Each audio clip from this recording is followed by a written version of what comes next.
ఎంతో ఆర్భాటంగా భారతదేశంలో వినియోగదారుల రక్షణ చట్టాన్ని 1986లో తీసుకొచ్చిన ఘనత రాజీవ్ గాంధీ గారిదైతే అప్పటి నుంచి గత 37 సంవత్సరాలు 38 సంవత్సరాల పాటు ఆ కన్జ్యూమర్ ప్రొటెక్షన్ యాక్ట్ని ఇంప్లిమెంట్ చేయడం కోసం శ్రమించిన వినియోగదారుల కమిషన్లు కృషి శ్లాఘనీయమైతే, మరి ప్రభుత్వం ఈ నియామకాలు చేసిన తర్వాత జరుగుతుంది జరగనే అని వదిలేయాలా, లేదు ఈ కమిషన్ వల్ల ఏవైనా చిన్న లోటుపాట్లు జరుగుతుంటే, లోటుపాట్లు అంటే ఎలాంటివంటే మార్నింగే కూర్చుని మధ్యాహ్నం నుంచి అసలు కోర్టు నడపకపోతే, సెలవులు కూడా పెట్టకుండా ఎవరైనా మెంబర్లు డ్యూటీలకు డుమ్మా కొడుతుంటే, లేదా అకస్మాత్తుగా ఒక ఖాళీ అయినప్పుడు ఆ ఖాళీని నింపడానికి ప్రభుత్వం ప్రయత్నం చేయకపోతే ఎవరు బాధ్యులు?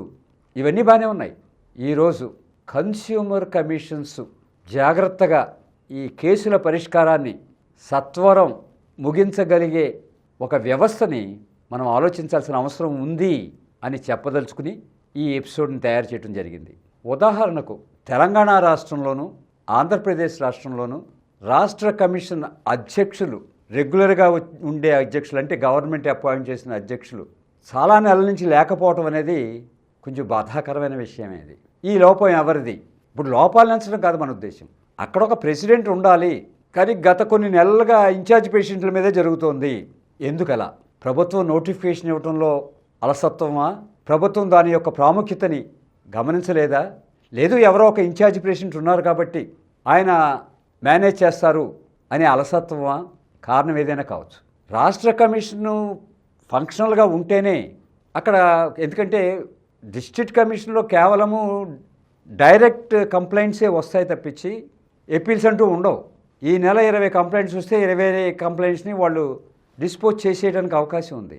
బట్ అక్కడ డైరెక్ట్గా వచ్చే ఒరిజినల్ జ్యూరిస్డిక్షన్లో వచ్చే కంప్లైంట్సే కాకుండా రాష్ట్ర కమిషన్లో ఎపీల్స్ కూడా ఉంటాయి. అంచేత అక్కడ జ్యుడిషియల్ బ్యాక్గ్రౌండ్ ఉన్న రెగ్యులర్ ప్రెసిడెంట్ ఎవరో ఒకరు లేకపోతే కొన్ని నిర్ణయాలు చేయడం కష్టం అవుతుంది.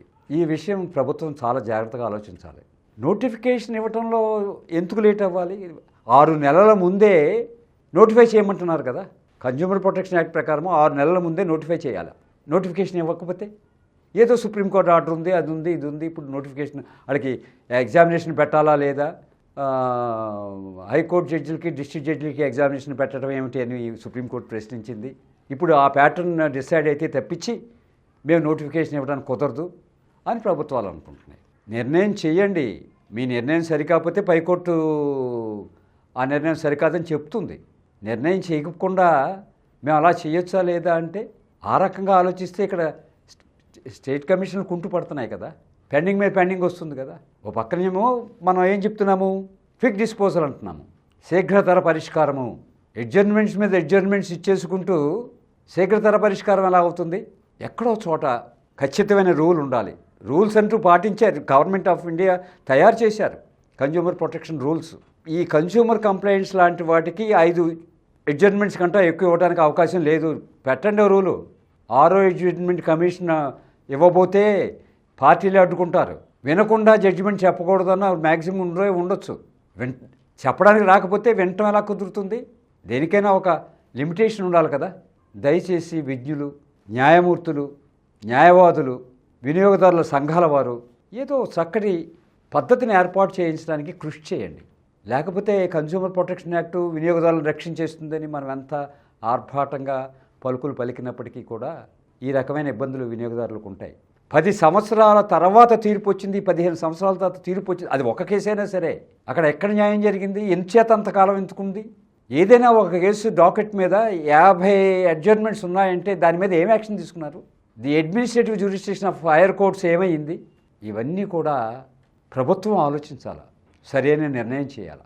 అప్పుడే మనం చేసిన చట్టాలకి గౌరవం ఉంటుంది, అది ఇంప్లిమెంట్ చేసే అధికారులకి గౌరవం ఉంటుంది, ఆ ప్రయోజనాలు పొందే వినియోగదారులు సంతోషిస్తారు. ఇంతటితో ఈ ఎపిసోడ్ ముగిస్తూ నెక్స్ట్ ఎపిసోడ్లో కలుద్దాం.